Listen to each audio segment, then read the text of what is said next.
progetto Made in Malga nasce per fare un incontro fra la realtà della montagna vera, quella che si vive, e la città, creare uno scambio fra i grandi cuochi di questa regione a contatto con i grandi produttori e i grandi uomini che animano i rifugi e le malghe su tutto l'arco alpino.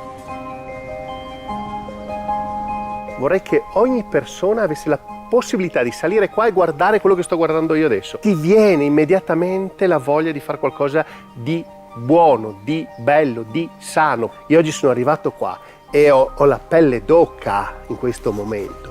Ho toccato delle ricotte ancora tiepide, appena fatte. Una carezza, e con quella abbiamo fatto una zuppa, una minestra. Sono dei prodotti straordinari e io sono orgoglioso di usare questi prodotti nella mia cucina, perché sono questi che fanno la differenza. Il cuoco fa ben poco.